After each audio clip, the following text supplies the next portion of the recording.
So, I used to have... My name is Roy. Welcome to my show. It's called Escaping Dystopia.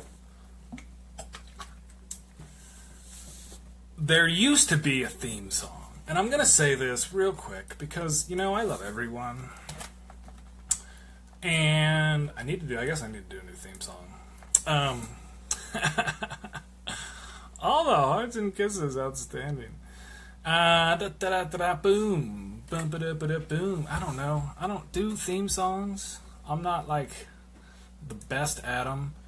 So I don't know if this... I don't know. Anyway, if anybody wants to join and watch in, feel free. Go over what we're going to talk about here in a moment. Let some people catch up. I know it's a little bit odd here on the internet and the way things do their stuff. Boom. So what the week we had, holy cow, what the heck is going on in this country? We'll cover a lot of that tonight. We'll make this pretty snappy. I'm going to go see some fireworks tonight, I think is the plan. They do them here in the city. So we shall see how that goes. Big week this week for attacks on our media system. We have... in this country, a certain way to communicate, learn about the outside world. That is our media. It is under full-on assault. We're going to talk about that in a couple different aspects this evening. The Senate healthcare bill score and some tweaks going on with that. We will cover some of that about what happened and what I think is going to happen next. There was a new committee put out to justify our president's claim that millions of fake votes put him into office. That's his claim. He makes it. We'll talk about that voter suppression committee that has come up as a response to that a little bit. There is an utterly intellectually bankrupt ideology that is currently bursting out there in the wild. It might infect you or those who you love. You need to be aware of it. We're going to talk a little bit more about it tonight. The Russia connections. Literal. Plural. We'll talk about those tonight. There's been some big news this week on that. And the bottom of the GOP barrel, that's about who's left and supports this guy. We'll talk about that as well. And then the fake fight coming up this weekend. Or at some point. I don't even know when it is, to be honest. I'm horrible. I'm going to check that real quick. You gather yourself and get ready for the stuff. Boop, boop, boop, boop, boop, boop, boop. Yeah, maybe I'll get like a band. Should I get a band? Thumbs up if I should get a band. Hearts if I should get like some sort of orchestral arrangement. It's warm here today. I'm wondering if I should turn on the fan or if that's going to just cause all sorts of loud problems. When is the fight? August 26th? Yeah, we're still like a month away. Alright, so, first things first, that fight between McGregor and Mayweather is a joke. If you watch the videos, it's not even going to be close. It's over. So, going back to what we actually are going to talk about, the media assault that's going on in this country, and this is really, really disturbing to me. I have all my criticisms, and there's a lot of them, for our media system and the way that they work, and the whole for-profit system that we have does skew the news that they choose. The concept of a liberal media is a little odd. It's odd for a few reasons. One, because these are all billion-dollar corporations that are allegedly these champions of liberal ideals. It's just, what? There's one kind of liberal... it's funny, I've actually had this discussion before, and if I were to come up with an actual, real, liberal media, there's this thing called, I don't know if you've ever heard it, called Radio Pacifica. That, my friends, that is liberal media. Full stop on that. The rest of it is kind of a corporatized media, which is a little odd. But the assault that's going on right now, as far as on the news, this is what I warned and talked about before this guy took office, that this would be a big target of his. Not so much ISIS, because, whatever, but our own media is, remember in his words, the enemy of the American people. And any criticism of the administration and not praise is fake news. The tweets, and we're going to talk about this too in depth on CNN. This thing with the wrestling stuff, and normally this wouldn't be something you'd want to actually discuss, right? And we talk about some of the other news too, and we will get to the more important part of millions of people losing their health care. But the danger here with the U.S. losing all respect in the world, and the polls are showing this is happening at a catastrophic rate. Just a lot of people just do not trust this guy.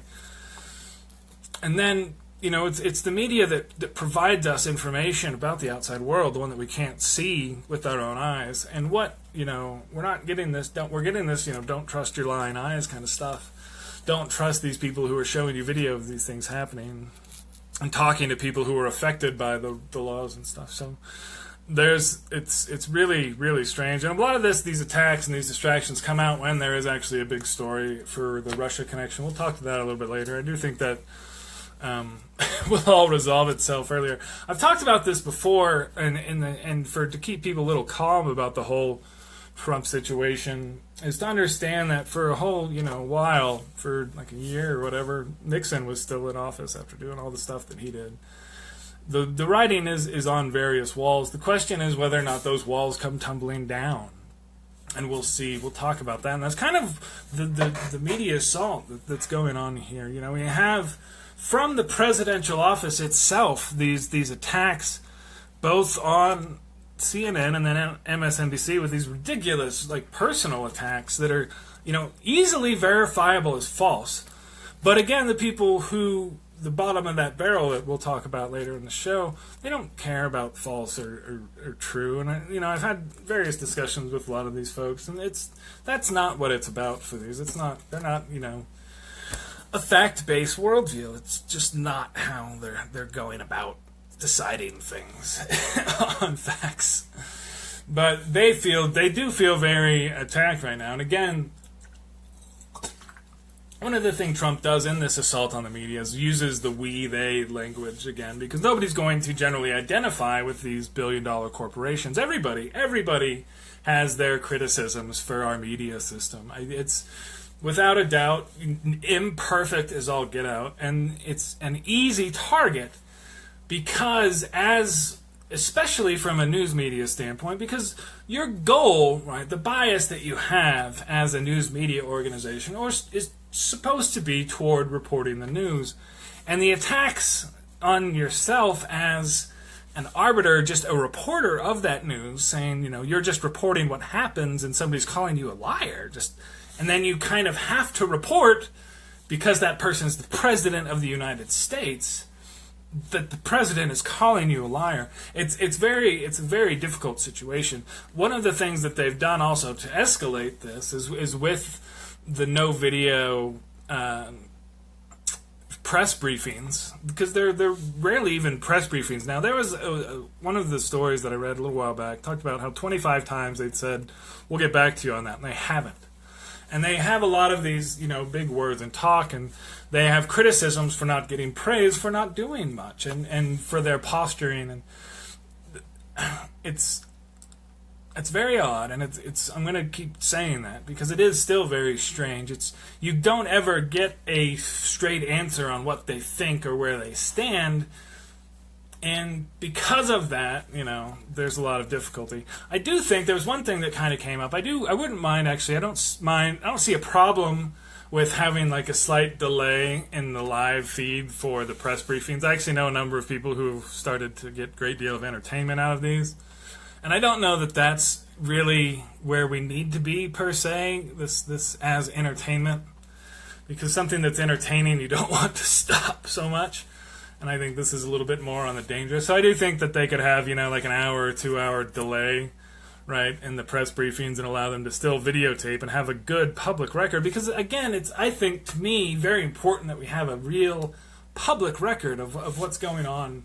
And so we can get answers to what's happening. And so, because this kind of communication breakdown where, it gets to go on and tweet an attack on a media source that's like this, the whole wrestling thing. I think it was actually McMahon who he beat up in that original video, and I remember seeing that and thinking, okay, this is ridiculous and unpresidential. And then, of course, he admits it's unpresidential. It's modern day presidential, which is apparently to him just a straight up idiocracy, just shooting guns in the air kind of stuff.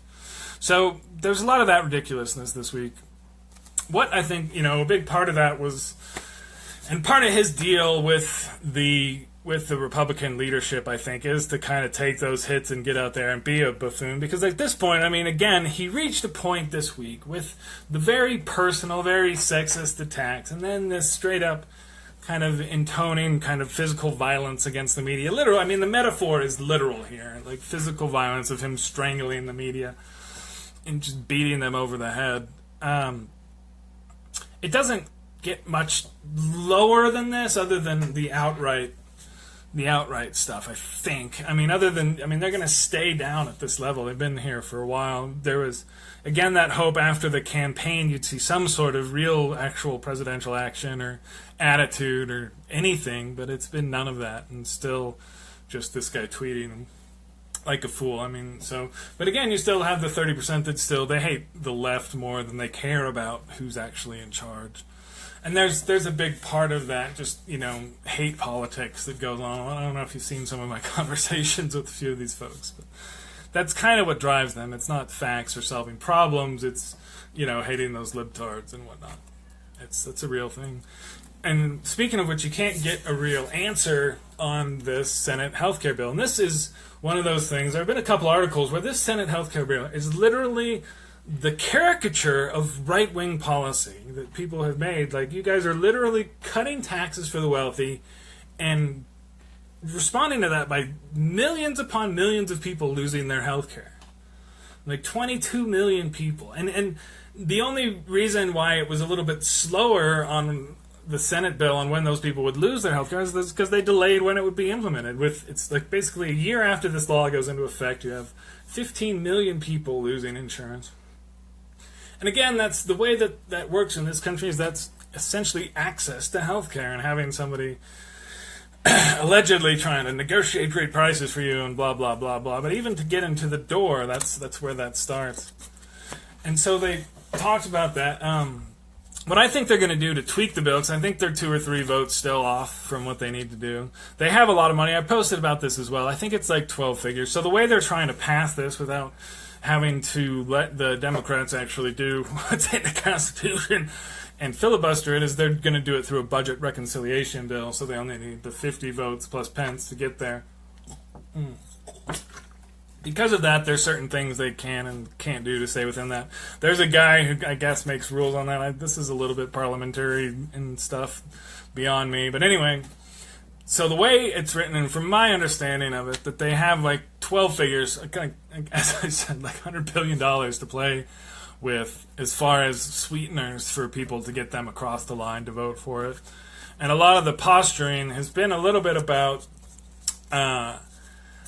not actually repealing the ACA, but I don't think that's going to last. I don't think it's going to be Cruz and Paul and Lee that stand against this in the end to give the Republicans a big finger in the face. So we'll see what happens this next week, because they are going to go back and try and do this again. Don't think for a second. You saw what happened in the House. Everybody's like, yeah, they didn't make it. Woohoo, we stopped them. And then they turned around and passed it in a few hours. So the Senate, I think, could really, really, really do that. We'll see how that goes. So there was another really big story this week, and that's about the request for voter information from the various states. And so to backtrack on all this goes back to, it really is an extremely discredited idea over and over that there are millions and millions of fake votes every time in our election cycle. And it's such an odd kind of weird conspiracy thing, because the guy who's starting this, who's pushing a lot of this stuff, the guy who's running this, actually, Chris Kobach, is from Kansas, and they just didn't, it's never shown up anywhere, right? All the places that they've been and tried to find this or quote-unquote fix it, it just hasn't been there. And what we have seen, of course, is that adding all these ID and other restrictions to voting is actually restricted voting rights. So let me tell you what they're going to do. They're going to take all these voter registrations from the states that they get, and they'll get mine because they'll get Texas's. I don't know if they'll get it from New York as well, or I don't think they're going to get it from Colorado. I'm trying to think where else I've been registered to vote. And now that's the thing, right? So someone like myself, who has moved around the country and lived various places and registered to vote in those places, I'm going to be what they consider vote fraud. Now, you need to realize this is the rigmarole hand-waving that the bullshit ideology spits out. What they're going to do is compare voter rolls from states, see some overlap, and claim that is voter fraud. They're not going to go and find where, oh, no, we've got all these millions of people voting in multiple states every time. They won't find that. They will find a few people here and there, that 0.00 whatever percent, who do that kind of stuff, to kind of get prosecuted for it. But the point of this is to justify, ultimately, more nationwide legislation for voting restriction. The reason why I say that is, A, because that's exactly what Republican ideology is now as it comes to voting rights, is to try and clamp down on the stuff. And also because of some of the leaks from the White House and some of the other stuff that's come out. The unholy trinity, right, as they are called by the rogue POTUS staff, who I think is legit leaking account. They talked about this voters, because this is how Republicans stay in power for a long, long time, by taking this 2 or 3% difference and swinging it to 5%, and then all of a sudden having a little bit more control. And I don't know exactly how long this can last, but it's worked. It worked this last election. I mean, that I think was enough in the states that were close to push them over the edge. So this is a strategy that worked and gave them more power. So you're going to see this voter suppression committee around. It's a real thing that's going to keep happening, and it has the full support of the Republican Party. And if we get this, what I'm hearing about the Supreme Court happening pretty soon, we'll see. Things could be a little bit more interesting, move a little bit forward. I'm going to try and go a little bit quicker on a couple of these. One, I just wanted to talk again. I keep touching on this, and this is one of the issues, and this is why we're kind of on this, headed towards these somewhat dangerous waters. And I'm not even actually talking about China and North Korea this week, because that stuff has actually gotten even more interesting in the last few days. But we'll talk about that maybe this next week. Can you see that I'm getting warmer? I think you probably can. It's a pretty good camera. I do need to get the fan on in here. Anyway, so this issue, again, talking about how Republicans have a problem now with voting rights, and we'll go after voting rights very, very hard. It's part of what I'm just starting to call now their utterly intellectually bankrupt ideology. And you've seen this, and you saw this, posted this about it, Kansas versus California, and you have these two opposite attempts to help a state move forward, one based on math and rationality, and the other one based on, voodoo economics and supply side stuff, and one cratered and the other's doing fine. The NRA ad this last week, you saw, and that's even with the stuff, we've seen this all over again and again from the Palin Nugent triad of genius that is the GOP, with these threats of violence and, with the shooting.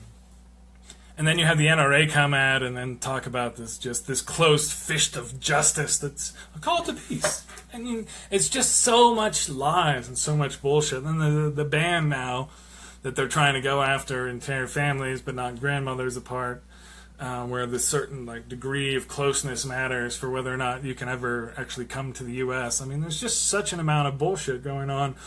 And then you just have Trump himself, which I think really embodies what is the current Republican thought. There's just nothing there. It's all just grievance and bullshit. And, of course, looting the Treasury. So, the Russia story, I'm going to talk about this real quick. There was a Lawfare blog. Lawfare is pretty medium in the middle of everything. Let me see if I still have that up here. I wanted to read the actual... Oh, yes. The title of this story is The Time I Got Recruited to Collude with the Russians. And what this is somebody who was a source for another story talking about a different aspect of some of that. And the way this goes a little bit, there's basically this old Republican donor and kind of connected guy who wanted to get at Hillary Clinton's emails. He met some people online who claimed to have them, and was going to work through these other people. So there's a couple things where they set up this group with some of the people in the campaign that was supposed to be a little hush-hush and off the record, which there's records of that. This other Wall Street Journal reporting shows that the source that this guy was talking to is extremely likely to have been Russian agents. So that's how you have that connection from there to the campaign to the Russians trying to collude directly to get damaging emails. And that's just one side of it. That's not even the stuff they actually did and actually got to, because again, what they were trying to get here were some, I think in this case, somewhat mythical emails that were the deleted emails, quote unquote, that again Trump had literally asked in public the Russians to get for him. This guy's actually trying to work through somebody in the dark web, whatever, to get them. This is a person who actually was contacted by this guy, who's now deceased, by the way. Oh, so it's funny. So there is, like, now we have this tied pretty close together. You're going to see a lot of the far left websites do ridiculous headlines on this crap this week. But there looks to be some connection to some of this stuff. We'll see what else comes out. But yeah, treason's a word. And we'll talk about that. So the folks who still support this guy, this is really, we're getting to the bottom of the GOP barrel. We'll see if it bounces back. I don't see how it can, especially when we're going to have such tourism issues this summer. Anybody who wants international tourists is going to have problems. And once the budget cuts and that crazy stuff starts to kick in the fall after Obama's budget runs out,